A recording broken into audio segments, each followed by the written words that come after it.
Kami dari kelompok 1 akan mempresentasikan hasil dari wawancara kita di kebun Mandala Agrofarm. Saya Muhammad Presiden sebagai koordinator dengan teman-teman saya.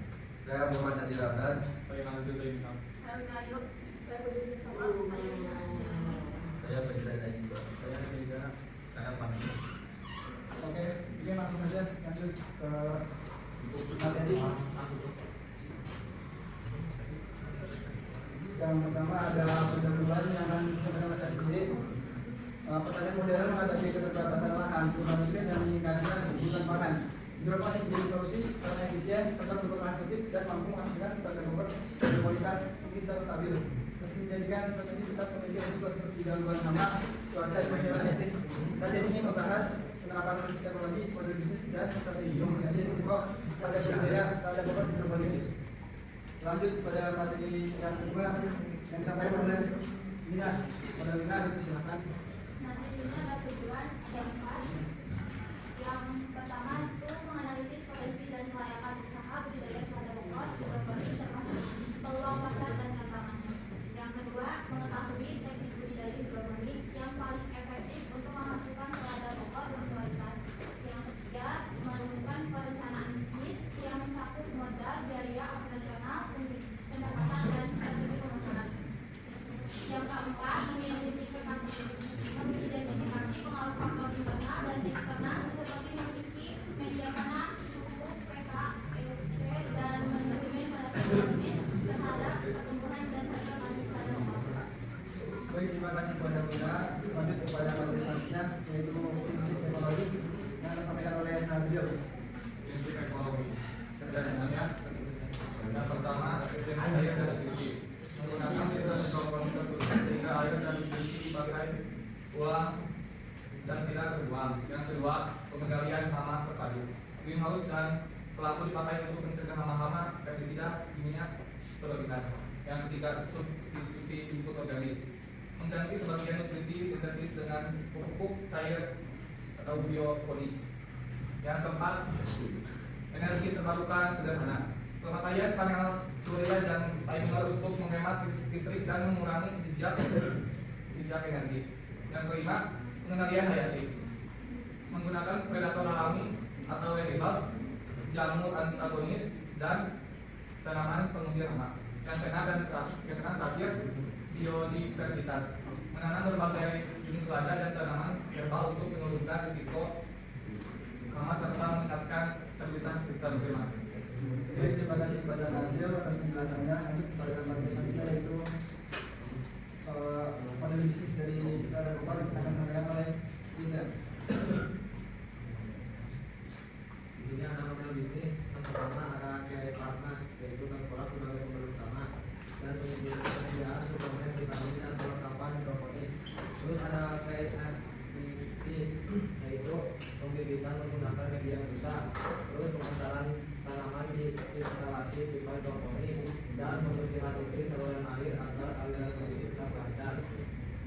Terus value positif yaitu standar bobot hidroponik yang lebih bersih, sehat dan bebas tanah, cocok untuk konsumen yang peduli kualitas pangan. Terus customer relationship yaitu komunikasi langsung saat pembelian atau pemesanan dan konsistensi kualitas yang membuat pelayanan tetap loyal.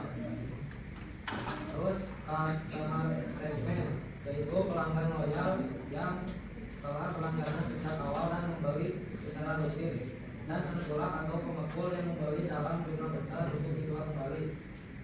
Ada channel yaitu penjualan langsung kepada pelanggan tetap dan penjualan kepada tengkulak yang kemudian menyalurkan ke pasar.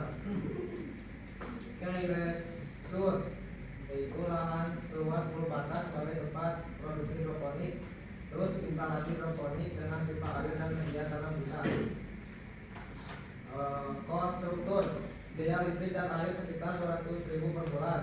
Pembelian media tanam, vitamin tanaman dan peralatan pemeliharaan, dan biaya instalasi greenhouse dan pembelian rutin. Terus yang terakhir revenue stream, yaitu penjualan hasil panen selada pokok dengan rata-rata harga 30.000 per kilo, bergantung pada kualitas dan permintaan. Sekian dari saya kembalikan ke moderator. Baik, terima kasih kepada Geza atas penjelasan terkait berbisnis. Lanjut kepada nomor selanjutnya yaitu Risikom. Baik, jika ada risiko yang tidak sedang berusaha sebagai ekonomi, yang pertama ada risiko teknis. Pompa atau semua perusahaan bisnis mulai dengan mitigasi seperti bersihkan instalasi, jalan tempat cadangan. Yang kedua adalah risiko biologis dengan hama seperti kutu dan kutu daun atau bulat, penyakit susu atau apa. Lalu mitigasi dengan greenhouse atau bambu, sanitasi sistem, menggunakan pengendalian hayati seperti limbah atau tipe desa. Kemudian ada risiko lingkungan, risiko pada dasari, langkah harus diisolasi dengan mitigasi, kontrol suhu bersama cukup pada hal yang benar. Baik, terima kasih kepada Rodia. Tindakannya lanjut kepada materi satu prinsip evaluasi lanjutan oleh Wina. Lalu di sini ada prinsip kalau yang terdekat. Pertama ada efisiensi air, yaitu sistem hidroponik menggunakan air secara berulang sehingga bisa menghemat air sekitar 80 sampai 90%. Ini tuh penting terutama di daerah yang punya keterbatasan air. Lalu yang kedua ada yang kita balikan, yaitu pompa dan lampu pada sistem bisa dijalankan dengan panel surya dan haliman sehingga penggunaan listrik bisa jadi lebih hemat. Yang ketiga ada pengendalian hayati. Pengendalian hayati ini adalah pengendalian hama yang dilakukan menggunakan musuh alami seperti ladybug, jamur trichoderma, dan tanaman pengusir hama.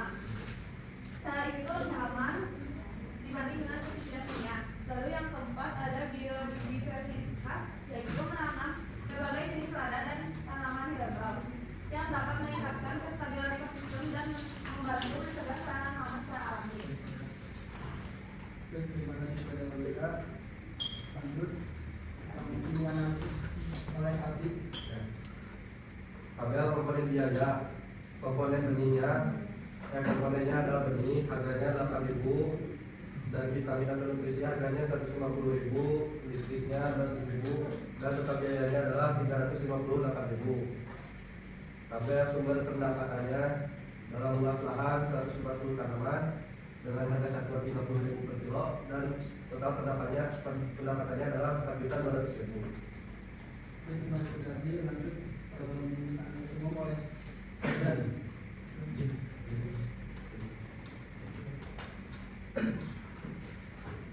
Analisis umum dan aspek dan analisis singkat. Yang ke-1 ada modal dan biaya. Analisis singkat adalah total 358 periode pendapatan potensi tinggi 4.200.000, keuntungan sangat kaya karena margin besar. Risiko teknik biologis dan lingkungan masih dapat dikendalikan. Potensi pasar tinggi karena permintaan selada hidroponik meningkat. Yang terakhir ada kelayakan, layak dan menguntungkan untuk usaha rumah tangga. Baik, terima kasih kepada Rodia. Lanjut, sebelum ke kesimpulan, kita buka sesi tanya jawab untuk bertanya.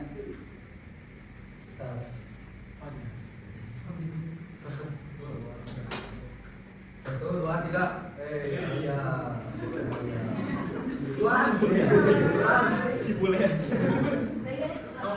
Satu, dua, tiga. Alia. Sorry. Kurang banyak. Satu, dua, tiga. Alia. Waktu sama menit. Satu, dua, tiga. Alia. Alia, Najwa. Tadi di kolom. Oh, besok. Boleh Alia. Kenapa sih perkenalkan saya Alisa Maraniolia yang UMBM 46. Ini pertanyaan, kenapa sih pengendalian hama lebih disarankan pakai greenhouse dan lampu bukan disemprot pestisida kimia? Oke, kita dulu. Lanjut. Coba pertanyaan Najwa gimana? Perkenalkan, nama saya Najwa Putri. Aku mau nanya tentang sistem hidroponiknya. Kenapa? Apa keunggulan pertama dari sistem hidroponik dalam greenhouse dibandingkan pertanian konvensional? Terima kasih. Kenapa dari sistem hidroponik?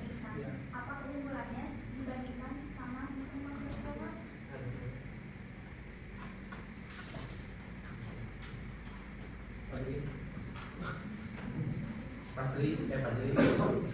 Jadi untuk pertanyaan kedua. Jadi kedua.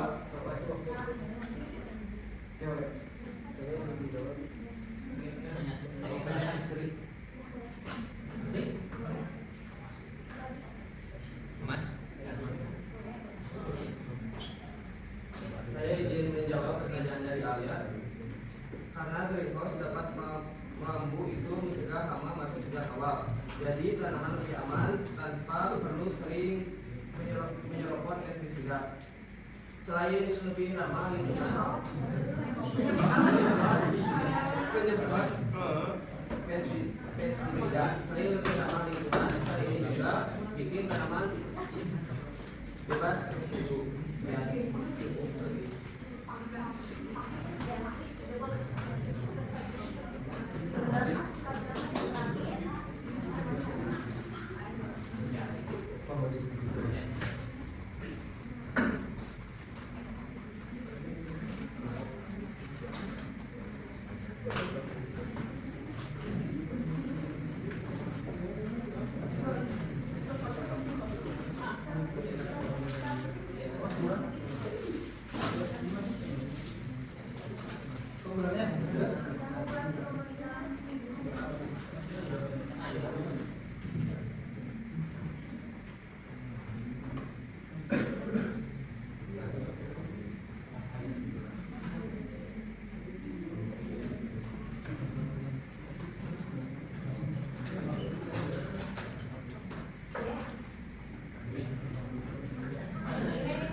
Bisa menjawab ya, Najwa. Mungkin salah satu keunggulan aja, lebih mudah dikontrol mungkin untuk pendapat rekor contohnya misalnya IoT mengontrol kelembapan dari suhunya lebih mudah dikontrol. Mungkin sekarang juga banyak yang pakai greenhouse dikontrol tinggal pakai HP gitu. Contohnya jika yang masih kan juga kayak gitu kan.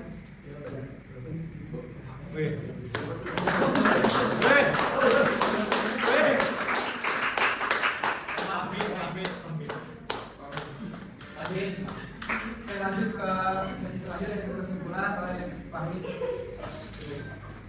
Baik, selanjutnya penutup dapat kita simpulkan bahwa budidaya secara greenhouse dengan hidroponik di dalam greenhouse merupakan metode pertanian modern yang sangat efisien dan melanjutkan.